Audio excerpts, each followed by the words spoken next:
Muy buenos días, hoy veremos un nuevo tema que es el de la temperatura. ¿Qué es la temperatura? La temperatura es una magnitud fundamental y escalar de la materia. Como vimos, que sea escalar significa que solo es un número, no tiene ni dirección ni sentido, no es un vector, y esta magnitud está asociada al movimiento promedio de las moléculas que componen la materia. Pero esta es una idea relativamente nueva, ya que no siempre hemos conocido la existencia de moléculas y de sus movimientos. Aún así, desde la antigüedad que conocemos la existencia de la temperatura en la naturaleza. Por lo tanto, es un buen punto de partida el pensar en los aspectos más intuitivos de la temperatura. ¿Cómo averiguamos la temperatura de los objetos? Veamos un ejemplo muy simple, el de un plato de lentejas en la mesa, o puede ser porotos, lo que sea. Lo primero que revisamos para saber si tiene una temperatura elevada es, por ejemplo, ver el vapor que sube desde las lentejas. Sabemos que a altas temperaturas provocan que en el agua se evapore, pero en el caso de que las lentejas estén tibias o frías, esto no nos va a ayudar. Por lo tanto, lo siguiente que hacemos es tocar el plato, o tocar las lentejas. Este es el aspecto más intuitivo de la temperatura, el cual aprendemos desde muy pequeños, y es que podemos medir la temperatura por comparación. Sabemos si algo está frío o caliente al tocarlo, al comparar la temperatura del objeto con la nuestra. Todo esto se puede hacer por una cualidad fantástica de la temperatura. La naturaleza siempre busca el equilibrio térmico.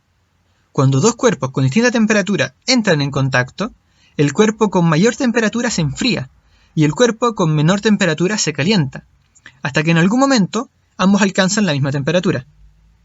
Esto se conoce como el equilibrio térmico, y el flujo de energía de un cuerpo a otro, debido a la diferencia de temperatura, se le conoce como calor.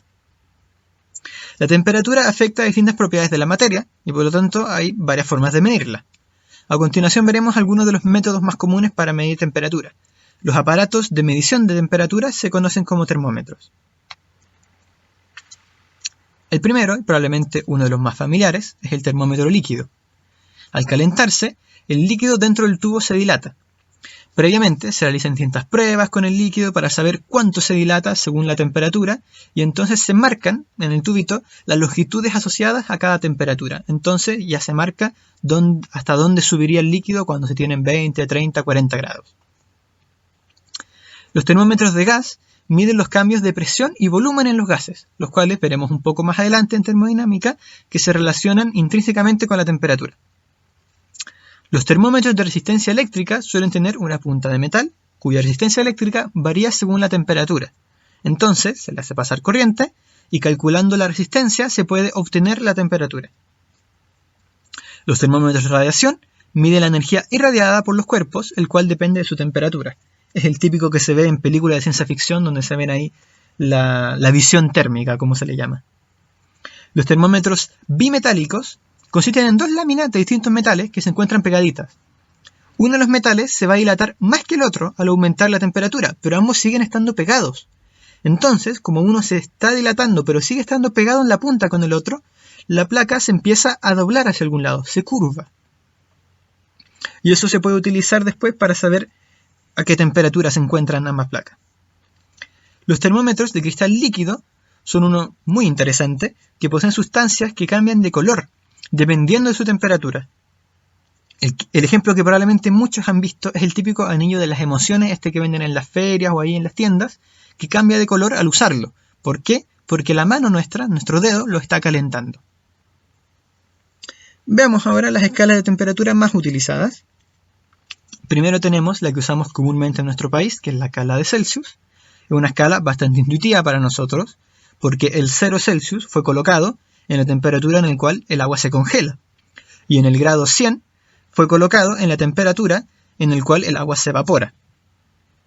La siguiente escala es una utilizada por muchos científicos y es la escala Kelvin. Se les dice Kelvin, no se le dice grado Kelvin, una pequeña cosa.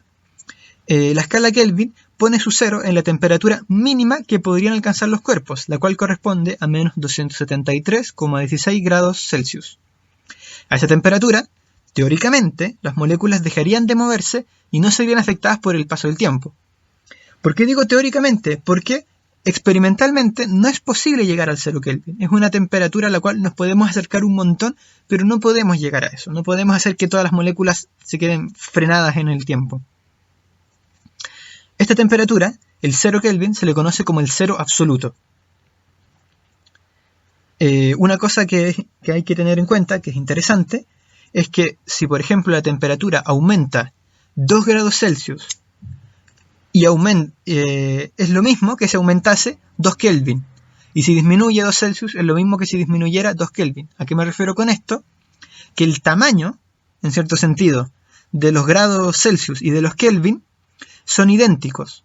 Entonces, si es que aumenta la temperatura en 10 grados Celsius, es lo mismo que haya aumentado en 10 grados Kelvin. Lo único que diferencia ambas escalas es que los Kelvin empiezan mucho más atrás. Empiezan en el cero absoluto. Desde ahí empiezan a contar.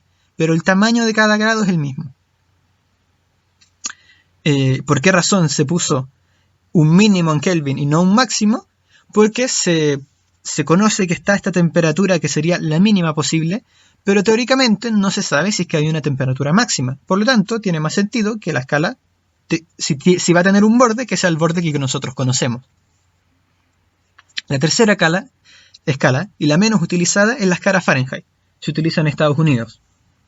La escala Fahrenheit es un poco más curiosa. El señor Fahrenheit tomó una solución salina, y ese fue como el inicio de su escala, y luego, como el máximo de su escala, puso la temperatura del ser humano. Pero al parecer calculó ligeramente mal la temperatura del ser humano, porque está un poquito cambiada como debería ser. Lo que hace problemático usar los grados Fahrenheit es que no tienen el mismo tamaño que los grados Celsius y los Kelvin. Por lo tanto, para transformarlo no es tan simple como sumar o restar una cierta cantidad, sino que hay que multiplicar por algo. Entonces, para verlo de una manera más entendible, podemos modelarlo como si fuera una función.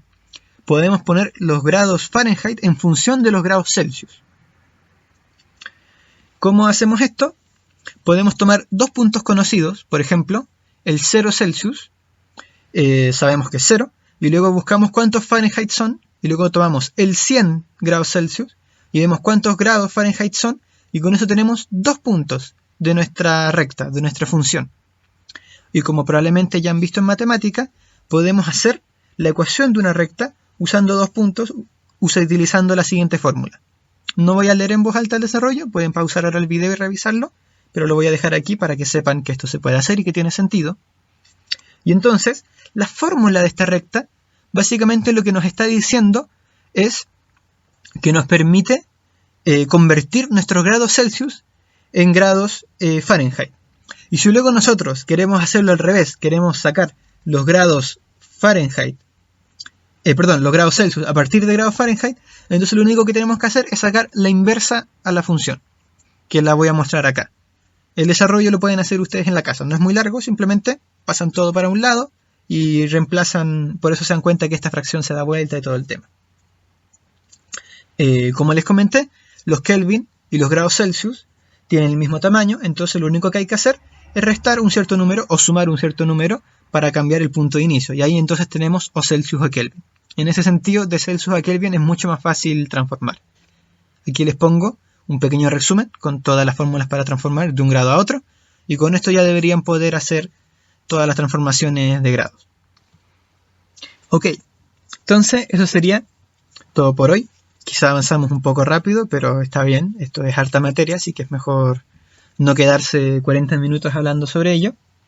Si tienen alguna duda con la demostración, quizá alguna de estas fórmulas que pusimos al final de transformar de un grado a otro, no olviden que pueden preguntar en el foro en cualquier momento, o incluso en los comentarios del video, y nosotros ahí lo vamos a revisar. Eso es todo por hoy, muchas gracias y que tengan buena suerte en el estudio.